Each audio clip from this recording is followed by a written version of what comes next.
Hello guys, today we're gonna talk about hyperkalemia. Why is potassium so dangerous? Potassium we feel from high potassium like in CKD patient or in acidosis or anything like increasing potassium. What's the causes of increases potassium? The causes like CKD, sorry, we feel from potassium like CKD, rhabdomyolysis, Addison, metabolic acidosis. Addison, there is no aldosterone. Aldosterone, we know, increase sodium and water retention and excrete the potassium. So in Addison disease, there is aldosterone deficiency. So no more potassium will be excreted. The potassium will accumulate in body, making hyperkalemia. Also in CKD, the kidney can't excrete potassium, so the potassium will return in the body. Also in AKI, acute kidney injury or rhabdomyolysis, will be a lot of degradation in muscle, so potassium will increase high in a tumor lysis syndrome, in massive blood transfusion or spironolactone, potassium sparing diuretics. Also, the potassium will be high. So, in any drug that increase the potassium level will act on the heart muscle. Like in spironolactone, ACE inhibitor, massive blood transfusion, any hemolytic anemia will increase tumor lysis syndrome, will increase the potassium. So we fear from increasing potassium because potassium will act on the heart. As we know, potassium is intracellular ion. Potassium, it's inside the cell, always inside the cell. The majority of potassium is inside the cell. A little amount or a small amount of potassium present in the blood and peripheral tissue. So we want to keep this potassium inside the cell. So when the potassium is high, it will move from the inside of the cell to the blood vessel or peripheral tissue. And the peripheral tissue will reach the heart. When the potassium reaches the heart, it will act on the heart. That's we fear about. That's the most dangerous thing, the heart. It will change the depolarization and repolarization of the myocardial cells and myocardial tissue. It will play on the resting membrane potential, making the T wave peaked, making widening the QRS, dropping the P wave, and also systole and cardiac arrest. So that's why we need to make or correct the potassium and return it to normal. The normal potassium is 3.5 to 5. So that's why we fear from hyperkalemia. It's not like another electrolyte. It's so sensitive. It acts on the heart, make arrhythmia, ventricular fibrillation, and death. So let's see the ECG changes. We treat hyperkalemia. Let's talk. We treat hyperkalemia emergent. Emergent. There is emergent and urgent. Urgent hyperkalemia. There is emergent and urgent. We will talk about later what does those two words mean. So the ECG changes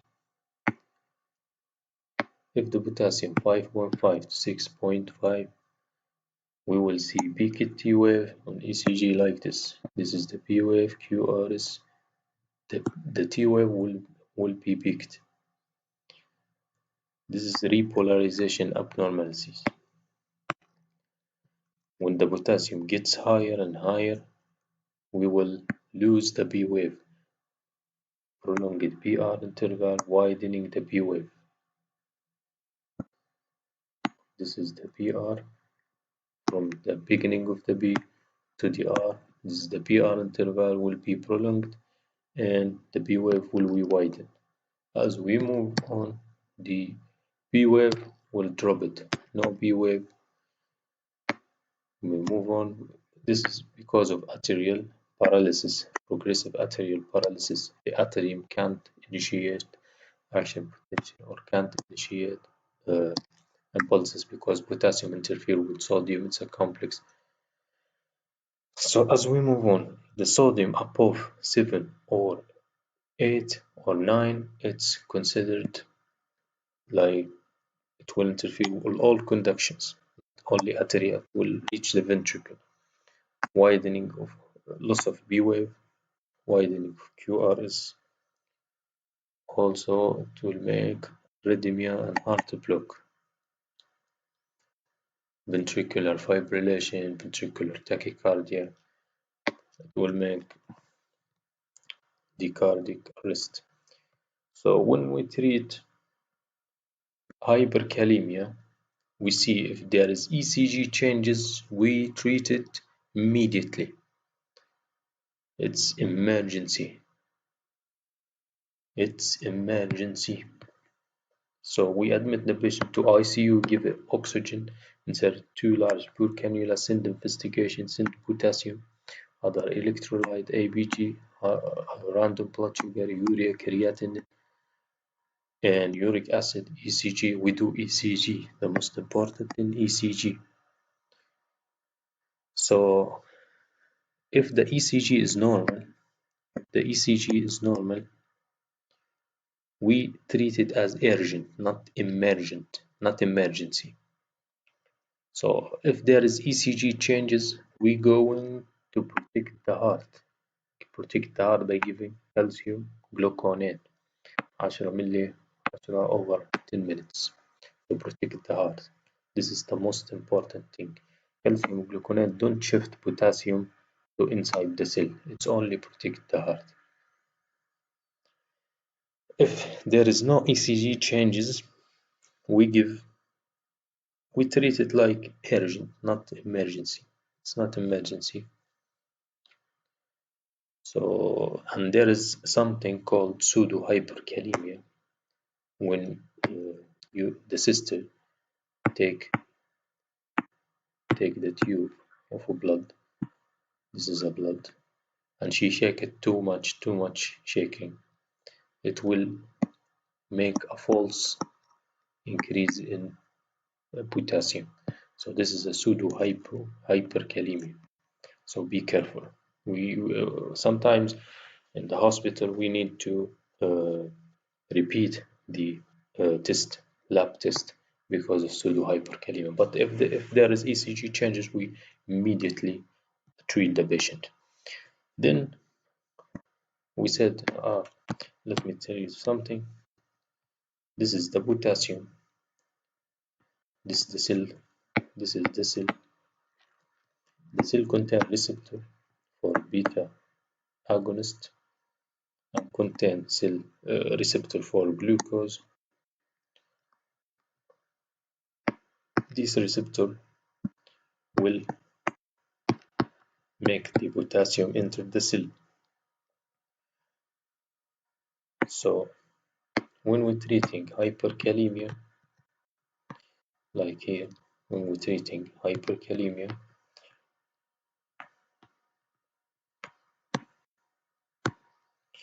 we want the potassium to shift into the cell by using one of these beta 2 agonist, insulin, sodium bicarb. As we said, this is the cell. There is a receptor here for glucose, and the glucose wants insulin to enter the cell. So we give insulin with dextrose to fearing of hypoglycemia to the patient. So we give glucose and insulin. The glucose will enter the cell, taking potassium with it. And we give nebulizer, beta 2 agonist nebulizer like albuterol. We give it with a receptor for beta to agonist and will shift the potassium inside the cell. The sodium carb, we give it if the bicarb, if the pH less than 7.1 or 7.2 in severe cases. If these all of this not work, we go on the next and last step, dialysis. We remove all the potassium from the blood by dialyzer, and yeah, that's a good. So in chronic hyperkalemia, this is a chronic hyperkalemia or urgent, we give chi chi chioxylate. This is chioxylate bind with potassium and is excreted in the stool. Chioxylate potassium binders. So this is a management also. Emergent hyperkalemia treatment. This is ECG changes weakness above 6.5 for renal insufficiency or ongoing rhabdomyolysis or crash injury. There is peak T-wave, prolonged PR, wide QRS, bradycardia, AV block. There is ECG changes. Go the first step.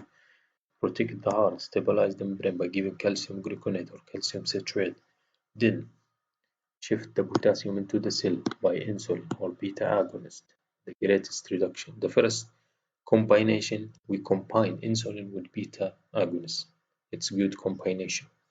We give insulin the onset less than 15 minutes, and we give beta agonist 10 to 20 milligram nebulized. These two will remove the potassium. No, sorry, these two will shift the potassium inside the cell. Then, if it doesn't work, sodium bicarb limited, not use it. As I like in severe cases and pH less than 7.2 or 7.1, we use it as a last chance. If all of these doesn't work, we go to remove potassium. Remove the potassium. We hemodialysis. It's time consuming, and we stop the drugs that causing the hyperkalemia like ACE inhibitor, dehydration, obstruction, spironolactone. If a tumor, we resect the tumor, and we give exchange reasoning like the one chioxylate. These lower the potassium in hours to days, not quickly like this in 20 minutes. This is the management of hyperkalemia.